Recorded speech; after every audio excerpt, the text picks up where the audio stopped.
Assalamu alaikum wa rahmatullahi ta'ala wa barakatuh, and welcome to a new episode of Correct Your Recitation. Bismillahir Rahmanir Rahim. Alhamdulillahi Rabbil Alameen. Wal aqibatu lil muttaqeen. Wa la udwana illa ala al-zalimin. Praise be to Allah alone. We praise Him and we seek His help. Whomsoever Allah guides is a truly guided one, and whomsoever Allah leaves astray, no one can show him guidance. May the best peace and blessings be upon Prophet Muhammad, peace be upon him. Dear viewers everywhere, inshallah today we'll continue with the beautiful story of Prophet Moses and Al-Khadr, with the second incident that Moses ﷺ could not endure it patiently as Al-Khadr was teaching him. Verse number 74 would inform us about the details of this second incident. Allah the Almighty says, أعوذ بالله من الشيطان الرجيم فانطلقا حتى إذا لقيا غلاما فقتله قال أقتلت نفسا زكية بغير نفس لقد جئت شيئا نكرا. And the meaning of this verse, that they both of them, Moses and Al-Khadr, proceeded till they met a boy. Eventually that happened after they disembarked from the boat, after the first incident, and how soon that Musa a.s. forgot once again. On the way, in this journey, Al-Khadr came across some kids were playing. So he singled out the smartest looking one of them, the most handsome one of them. Then he approached him and he killed him. Many different narrations said that he pulled off his head, he chopped off his head, he hit it with a rock. Anyway, that he killed the child. And that happened before the eyes of Musa alayhi salam. Musa is not an ordinary person. He's a prophet. He's a prophet, yes, who's commanded to enjoin what's right and forbid what's evil. So he said, have you killed an innocent person who had killed none? And he said that hastily. And obviously, this time, he has used more fervently verb or denunciation. In the first time he said, لَقَدْ جِئْتَ شَيْئًا إِمْرًا. This is so weird when he broke the ship or the boat. But in this time when he witnessed the killing of this boy, he said, لَقَدْ جِئْتَ شَيْئًا نُكْرًا. And the word nukra from munkar, which means a very evil thing. Yes. So, Musa a.s. denounced him more fervently in this time by saying, لَقَدْ جِئْتَ شَيْئًا نُكْرًا. Munkar, prohibited or evil, dreadful thing. Obviously, Al-Khadr will come to remind Musa a.s. with the agreement, with the condition. He said, قال ألم أقل لك قال ألم أقل لك إنك لن تستطيع معي صبرا. Do you not see any difference between this verse and verse number 72? That's verse 75. Yeah. Look up to verse number 72. He said, قال ألم أقل إنك لن تستطيع معي صبرا. It's missing one word, the pronoun, which is لك, yes, to you. Yes. So when he used to you, the structure of the sentence has been increased to indicate the severity of the mistake that Musa committed. Because now, the first time you give me an excuse and you said that you forgot and I let you slide. Yes. And I pardon you. But this time, once again, أَلَمْ أَقُلْ لَكَ, by adding the pronoun لَكَ. And that will be only noticed when you read the Arabic text and when you understand Arabic. Otherwise, if you just read in the interpretation, you will find the pronoun you being stated in both sentences, yeah, or both verses, and there is no difference. So Al-Khidr said, didn't I tell you that you can have no patience with me? You will not be able to have patience with me? Okay. What was the response of Musa a.s. in verse number 76? And there are a lot of lessons to learn from this. He said, قال إن سألتك عن شيء بعدها فلا تصاحبني قد بلغت من لدني عذرا. In this third time, Musa alayhi salam said to Al-Khadr, look, this is it. This is the last time. I promise. I will never do it again. I did not and I could not imagine that this is one of the lessons which he intend to explain to me or to teach me. But you know what? This is it. And here there is one thing I wanted to share with the viewers as with you as well, which is sometimes we get carried away, get very enthusiastic, then make promises and covenants which when we think about them, we realize that we can never achieve them. It will burden us. For instance, when we make vows, some person whose wife does not conceive, so he says, you know what, I make a vow. I vow to Allah that if Allah blesses me with a son, any son, I will give that much in a charity for the sake of Allah. I will slaughter a calf. I will sponsor an orphan. Then, if Allah subhanahu wa ta'ala blesses him with the son, or reinstates him in the job, or fulfills whatever he was hoping for, then he turns around and says, you know what, Sheikh, is there any way out? Because actually I cannot afford it. I do not have the means. So that's why we should really think before we act, think before we say, think before we make a vow. Okay? That's why Nabi sallallahu alaihi wasallam normally, whenever he used to pray for somebody, he would say, he prayed for himself, then for that person. So he said, رحمنا الله ورحم أخي موسى. May Allah have mercy on us, and may Allah have mercy on our brother Moses. Why? Was he more patient? Had he stayed more with Al-Khadr, he would have learned much more wonders, and accordingly we would have learned that as well. Imagine the whole story is only about 3 incidents, and they're so amazing. And the interpreters of the Qur'an continuously given lessons after lessons, benefited and learned from this story. Imagine if Musa a.s. was more patient and learned more lessons as the Prophet ﷺ. So may Allah have mercy on all of us. He said, if I ask you anything after this, keep me not in your company. So basically, who determined that? Musa. It was Musa alayhi salam. He could have asked for another excuse, said, I'm sorry, I forgot. But he's the one who determined this is it, and this is the last chance. And indeed, it was the last chance. They both proceeded in the third incident, as Allah subhanahu wa ta'ala says, فَانطَلَقَا حَتَّى إِذَا أَتَيَا أَهْلَ قَرْيَةٍ اسْتَطْعَمَا أَهْلَهَا فأبوا أن يضيفوهما فوجدا فيها جدارا يريد أن ينقض فأقامه قال لو شئت لاتخذت عليه أجرا. That is the first incident. They both proceeded till when they came to the people of a town. Mark down this word. He said in this one, حَتَّى إِذَا أَتَيَا أَهْلَ قَرْيَةٍ. The literal meaning of the word qarya is a village. And that's why in the English interpretation, people would not differentiate. Sometimes they would say a village or a town, but here literally means a village. Until they both came to a village. They asked them for food, they asked them for drink, and they denied.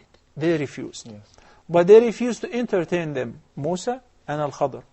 Then they found therein a wall, which was about to collapse. And at that, Al-Khadr, peace be upon him, set it up straight by his hand. And this is an extraordinary thing that happened before Musa a.s. But hey, Musa too was a prophet, and he had done things like that, or even much more than that, by the leave of Allah subhanahu wa ta'ala. We said Allah subhanahu wa ta'ala supports the prophets with miracles. Okay. So Moses a.s. said, if you had wished, surely you could have charged them for that. I mean, if these guys were so stingy and they refused to give us any entertainment, any food, any drink, well, we could have charged them for fixing this wall. And guess what? Once again, Musa a.s. proved that he is a human. Nothing but a human. He is a prophet, but still he's a human. So, Al-Khadr said, قال هذا فراق بيني وبينك سأنبئك بتأويل ما لم تستطع عليه صبرا. Al-Khadr said, this is it. This is a parting between me and you. I will tell you the interpretation of those things over which you are not able to have patience with me.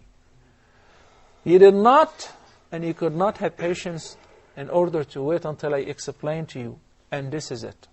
So we're coming to the end of the story, and then the explanation. He said, I shall inform you about the interpretation of the previous three incidents. Number one, أما السفينة فكانت لمساكين يعملون في البحر فأردت أن أعيبها وكان وراءهم ملك يأخذ كل سفينة غصبا.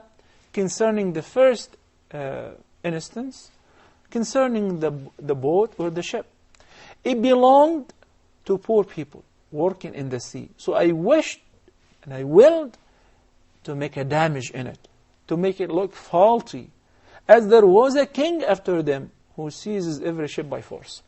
So they were passing, a group of poor people, had a partnership, and they bought the boat. So they honored Al-Khadr and Musa by inviting them for free, for the ride. So Al-Khadr was informed by Allah subhanahu wa ta'ala that they are going to pass by a king. This king was an oppressing king. If he sees anything that he likes, he would seize it. He would take it to himself. So Al-Khadr made a damage in the ship. It would look like faulty. But in reality, it's functioning in order to avoid the capture by this oppressing king. To make the king not admire it. Obviously, no one would have known the secret behind it unless Allah subhanahu wa ta'ala have informed him. So Musa alayhi salam was now convinced that there is a lot of knowledge that he did not encompass yet, especially with things which are simple incidents like that. The second, وَأَمَّا الْغُلَامُ فَكَانَ أَبَوَاهُ مُؤْمِنَيْنِ فَخَشِينَا أَن يُرْهِقَهُمَا طُغْيَانًا وَكُفْرًا. Concerning the boy, the handsome boy whom I killed, whom you blamed before killing him, and you said that لَقَدْ جِئْتَ شَيْئًا نُكْرًا, you've committed such a great evil act, that this boy, Allah subhanahu wa ta'ala knew that if he were to grow up, he would grow up as a kafir. And his parents were believers. And we fearless he should oppress them by rebellion and disbelief. The Mufassirin said that had this boy grew up, he could have misled his parents as well. They were very, very delighted and happy. They expressed maximum joy and delight when he was born. So you never know what could have happened if he grew up and then turned to a kafir, maybe like the son of Nuh alayhi salam, and so forth. So he killed them, yet Allah subhanahu wa ta'ala gave him better than what he took because of their patience. So that was a mercy for the boy and his parents. Obviously, because those who die under the puberty age, especially for Muslim parents, would end up in heaven as well. فأردنا أن يبدلهما ربهما خيرا منه زكاة وأقرب رحما. So we intended that their Lord should change him for them, for one better in righteousness and near to mercy. And that informs us that Allah subhanahu wa ta'ala gave the parents a better child, who is a believing. So this is what we call it a win-win game. That the son who was killed ended up in heaven because he died under the puberty age. The parents, for enduring patiently the death of their son, Allah subhanahu wa ta'ala built him a house in paradise. Furthermore, He rewarded them by giving them a better child. Of course, there is a lot more to comment on this story, inshallah, in the next episodes. But I want to wrap it up by explaining the third incident and why Moses and why Al-Khadr built and constructed or fixed the wall in this town, which its people were stingy and were not generous. وأما الجدار فكان لغلامين يتيمين في المدينة وكان تحته كنز لهما وكان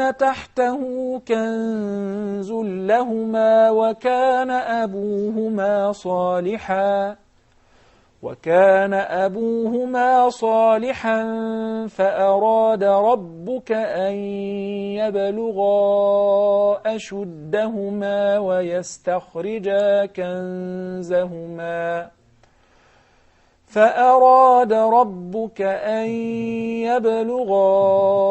أشدهما ويستخرجا كنزهما رحمة من ربك وما فعلته عن أمري ذلك تأويل ما لم تستطع عليه صبرا. In this last verse of the story, as for the one, it belonged to two orphans whose parents used to live in the town. And there was under it, there was a treasure hidden under the wall. It was hidden by their parents. And their father was a righteous man. I want to tell you that the father here does not necessarily mean the immediate father. In some of the interpretations of the Qur'an, it says that it was the 7th great-grandfather. So the righteousness of the parents benefit and intercedes for the children, even if they descend. Not only the immediate children. Some of the predecessors used to say to his son, "Son, I increase my prayer for you. So I worship Allah extra, and I do whatever pleases Allah subhanahu wa ta'ala in order that Allah subhanahu wa ta'ala will preserve you, will protect you as an intercession, as my good deeds, which are being paid to Allah subhanahu wa ta'ala, may intercede for you before Allah subhanahu wa ta'ala." And في سورة النساء, Allah subhanahu wa ta'ala says, وَلْيَخْشَ الَّذِينَ لَوْ تَرَكُوا مِنْ خَلْفِهِمْ ذُرِّيَّةً ضِعَافًا خَافُوا عَلَيْهِمْ فَلْيَتَّقُوا اللَّهَ وَلْيَقُولُوا قَوْلًا سَدِيدًا. He's addressing those who are fearful. They fear for their children. If the parents die, leaving behind children at young age, very weak and fragile. So if you're afraid for them, if you want Allah subhanahu wa ta'ala to protect them, then fear Allah yourself. Keep your duty to Allah subhanahu wa ta'ala, especially concerning the orphans of others, whom we are in a charge for. Because Allah subhanahu wa ta'ala can orphan your children as well.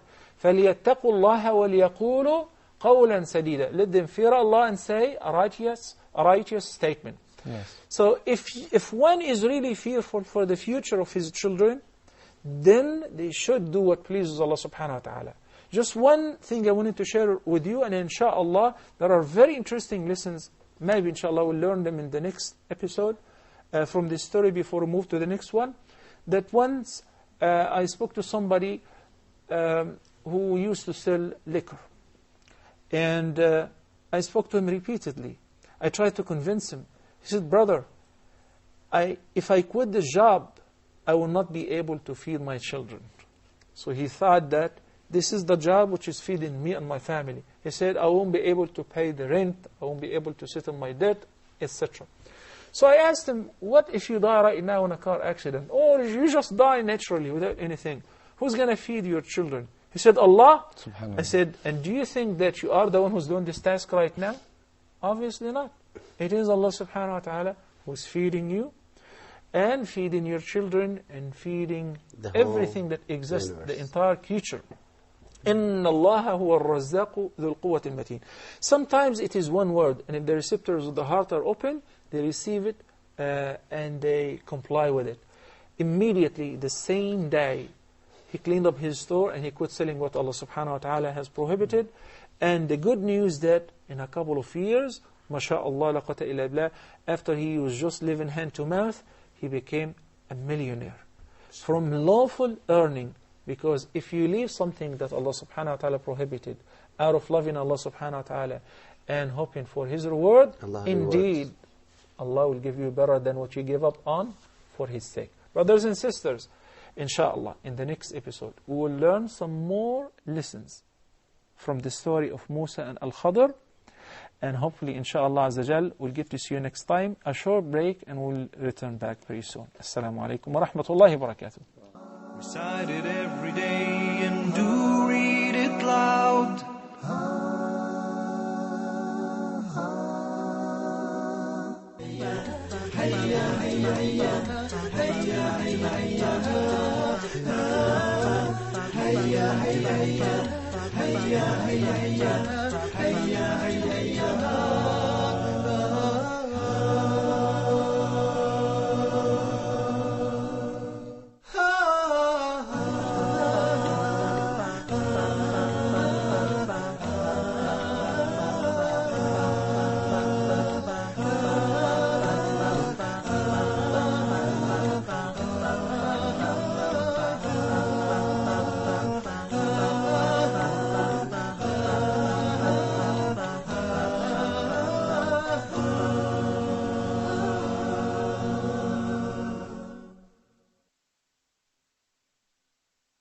Recite it every day and do read it loud.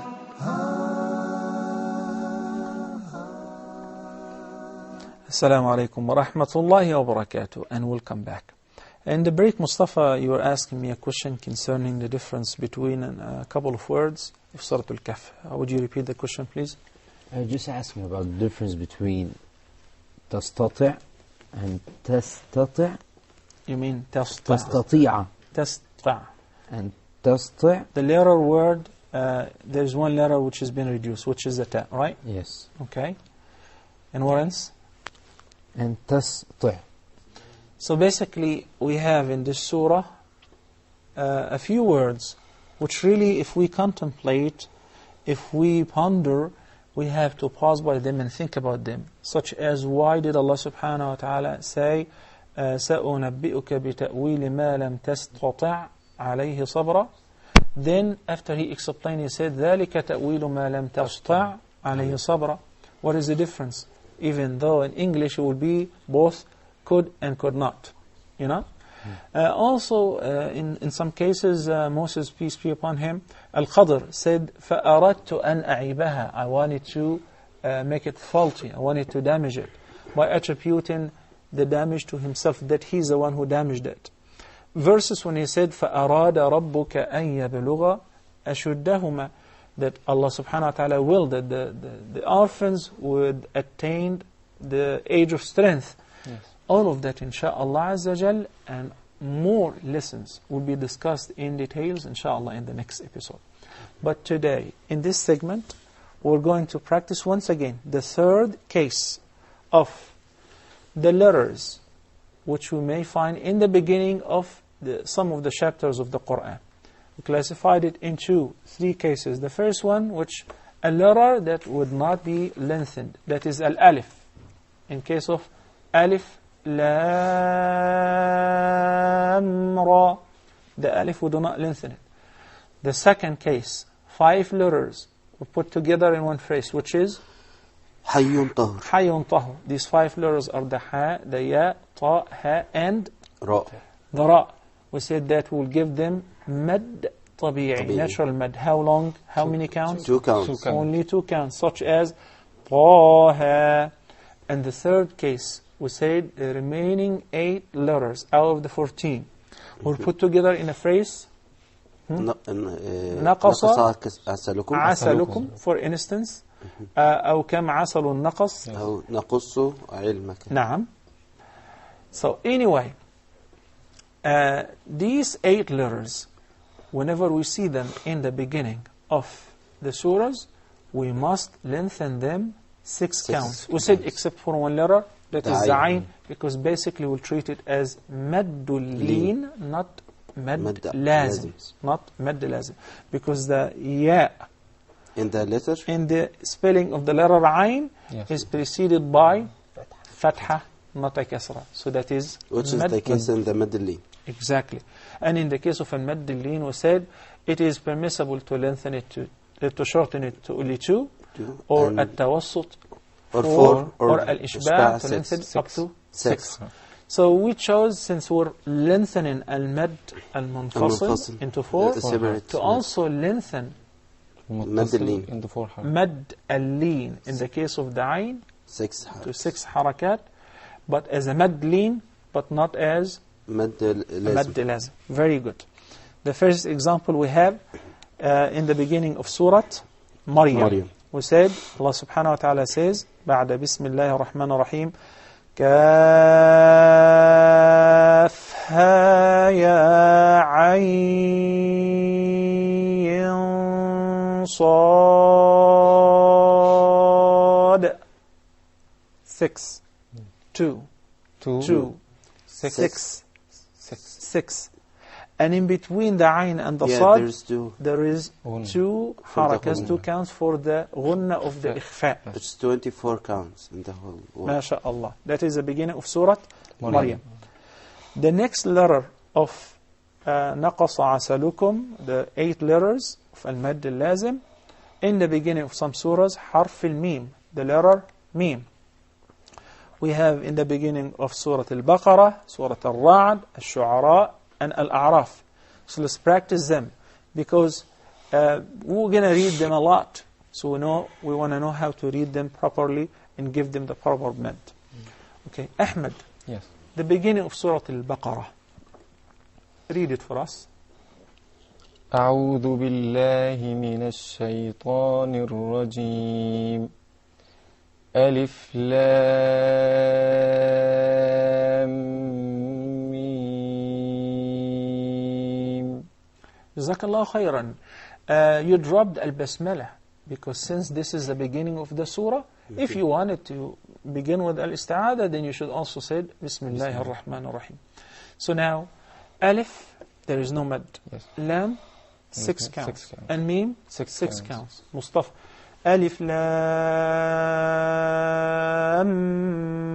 mim. So what was the pause between the lam and the mim?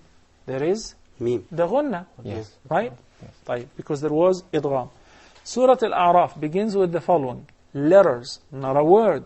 Right? These are letters. Alif lam mim sad. Right? Yes. Okay. Shindi, the beginning of Surah Al-Ra'd. Read it. ألف لام ميم را. Okay. And the ra is only 2 2 counts, not 3, not 4. This is a natural mad. Ra, Yes. and that's it. طيب. Mustafa, the beginning of Surah Al-Shu'ara.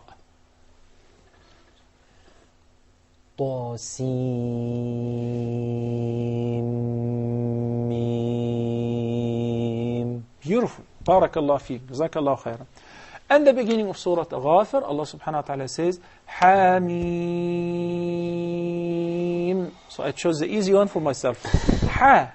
The ha is one of Hayyun Tahur. And it's only 2 counts. 2 counts. Okay.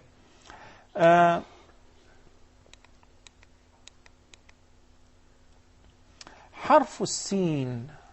The letter Seen. From the word عسلكم. نعم.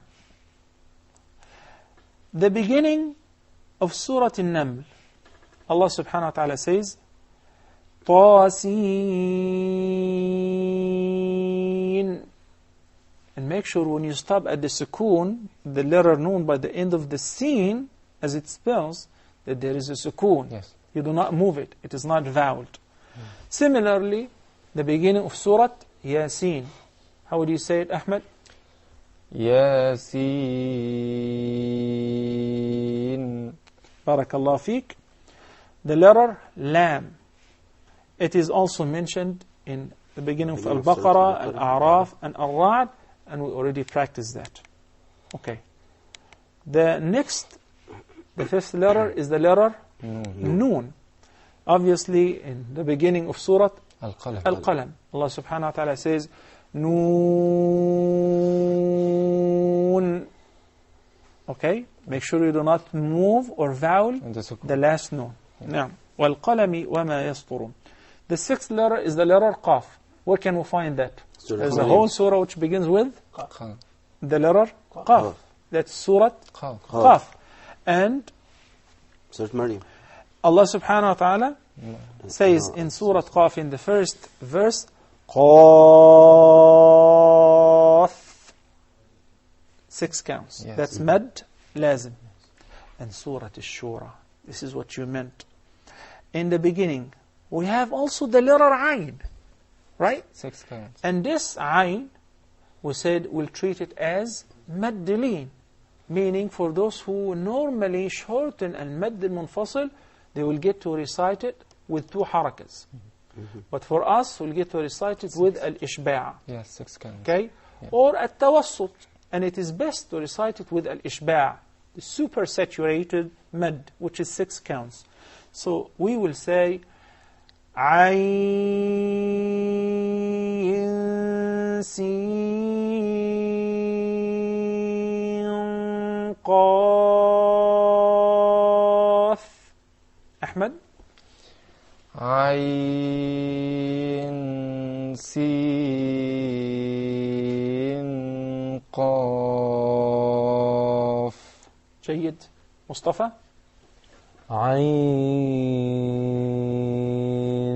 سين قاف. جزاكم الله خيرا. And the 7th letter is the letter Sad. And there's a whole surah Sad. which begins with this letter, Surah Sad. Sad. And also in the beginning of Surah Al-Araf. Al-A'raf. So in the beginning of Surah Sad we'll say Sad. Right? And in the beginning of Surah Al-A'raf, Alif Lam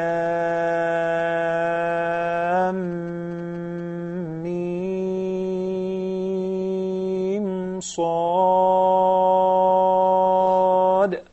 جيد? Yes. Okay. And obviously Surah Maryam. Maryam. You want to say it again, Mustafa? Okay. We need to observe a very important hukm, which is not strange from al-mad al-lazim, but we'll put some emphasis on it, because this is a mad al-lazim when the mad comes by the end of the word. So we call it al-mad al-lazim al-mutatarrif, because it comes by al-tarf, by the end Of the word. of the word.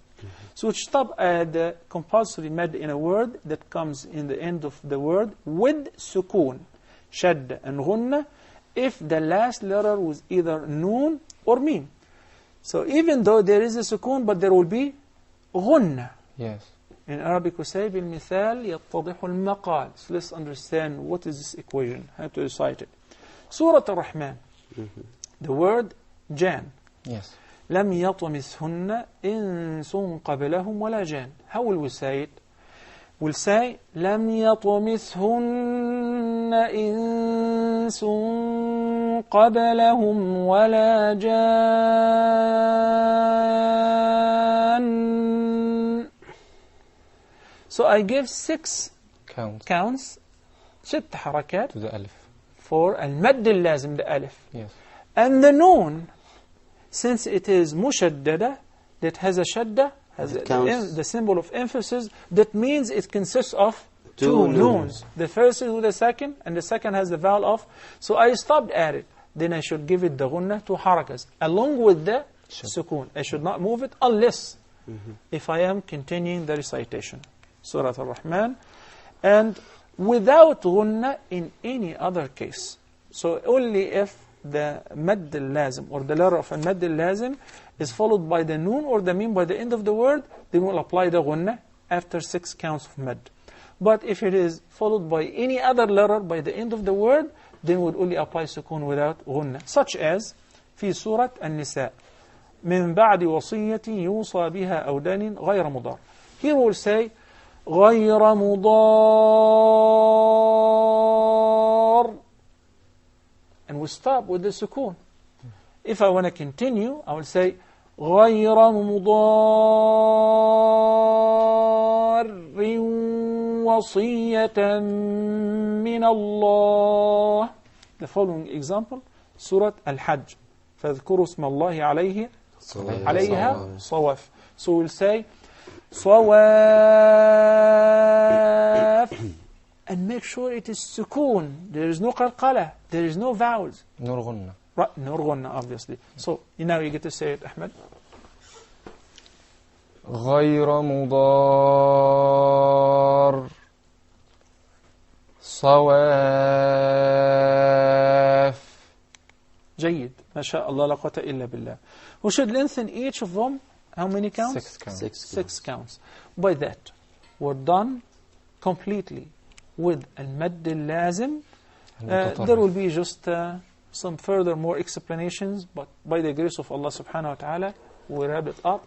And I hope that we'll be able to practice, inshallah, along with the new classes, the new rules, and the ahkam of the tajweed, which we'll study, inshallah, in the next episodes. Brothers and sisters, a short break, and inshallah, we'll return back in order to practice what we have learned. Stay tuned. Assalamu alaikum wa rahmatullahi wa barakatuh. Recite it every day and do read it loud.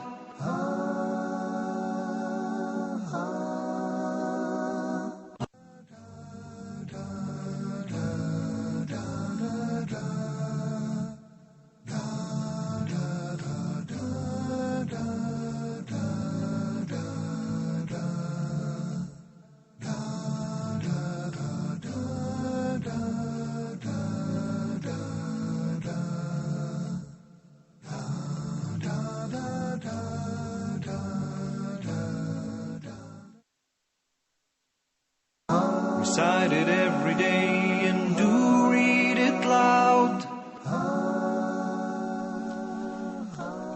Assalamu alaikum wa rahmatullahi wa barakatuh, and welcome back. Since this is a pre-recorded episode, we will not be able to entertain your calls, and we will practice on our own here in the studio with our guests. Okay, ready? Beginning with verse number 83. أعوذ بالله من الشيطان الرجيم.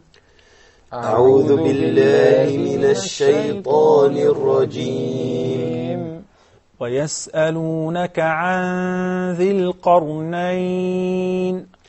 ويسألونك عن ذي القرنين. قل سأتلو عليكم منه ذكرا. قل سأتلو عليكم منه ذكرا. إنا مكنا له في الأرض وآتيناه من كل شيء سببا. إنا مكنا له في الأرض وآتيناه من كل شيء سببا. فأتبع سببا. فأتبع سببا. حتى إذا بلغ مغرب الشمس وجدها تغرب في عين حمئة ووجد عندها قوما. حتى إذا بلغ مغرب الشمس وجدها تغرب في عين حمئة ووجد عندها قوما. قلنا يا ذا القرنين إما أن تعذب وإما أن تتخذ فيهم حسنا. قلنا يا ذا القرنين إما أن تعذب وإما أن تتخذ فيهم حسنا.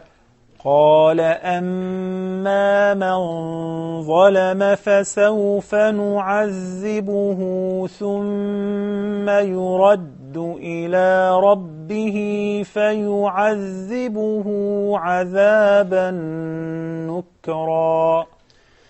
قال أما من ظلم فسوف نعذبه ثم يرد إلى ربه يعذبه عذابا نكرا وأما من آمن وعمل صالحا فله جزاء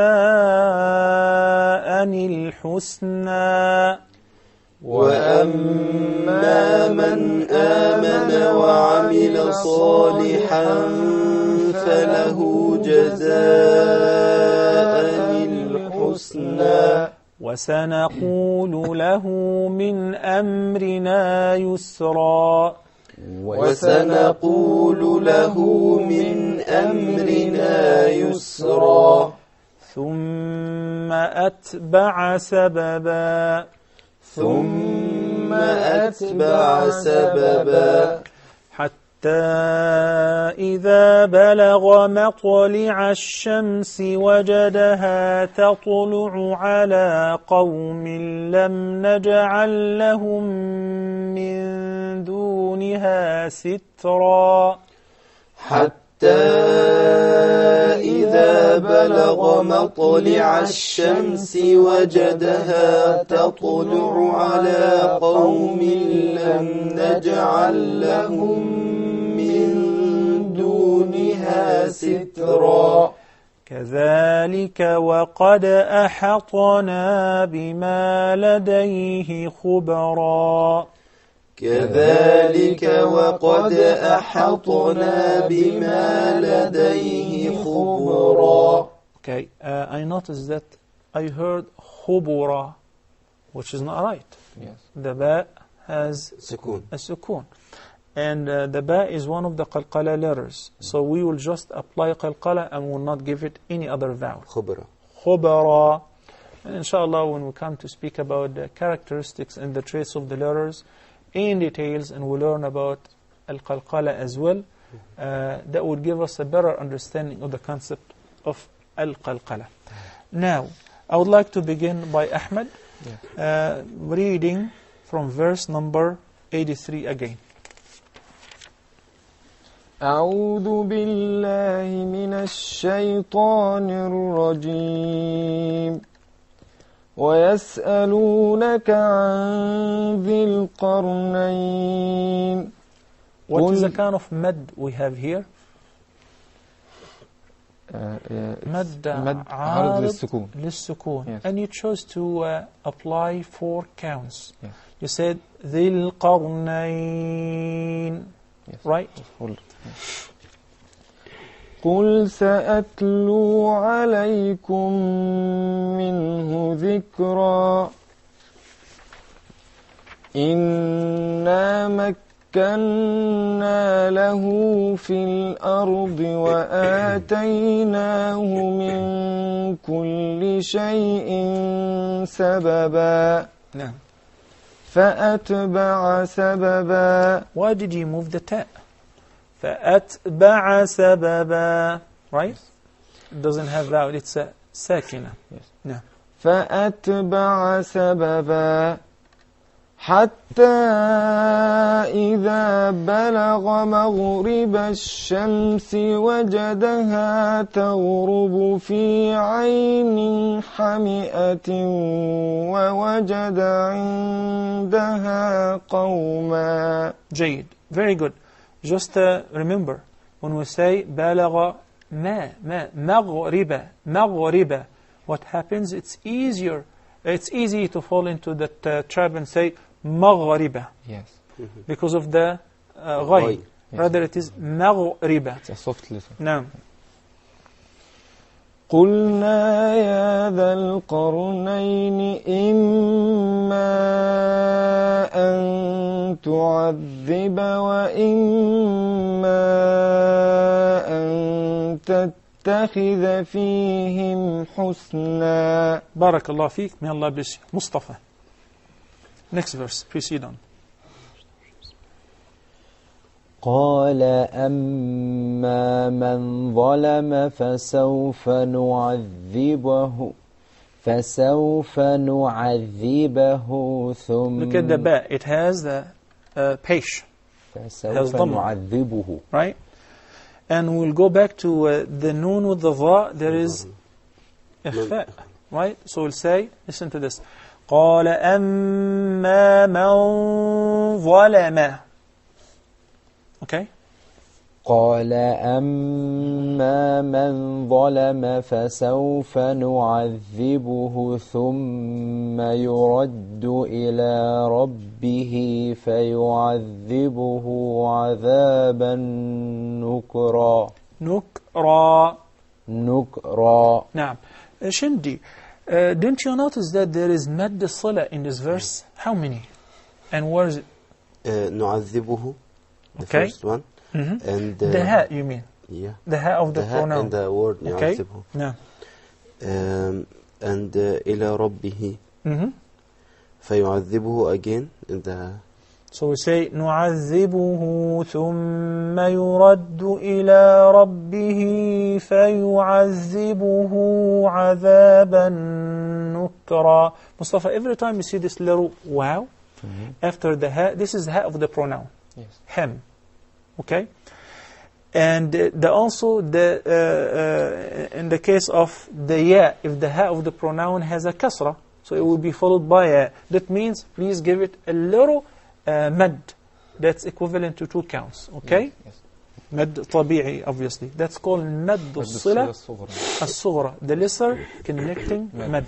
But if it is followed by hamza, It's المد الصلة الكبرى. then it becomes the greater connecting mad. جزاك الله خير. Next verse, Mustafa. وأما من آمن وعمل صالحا فله جزاء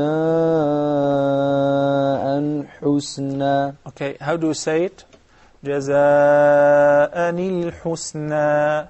جزاء الحسنى. But faster, of course. جزاء الحسنى وسنقول له من أمرنا يسرا ثم أتبع سببا. جزاك الله خيرا. بارك الله فيك.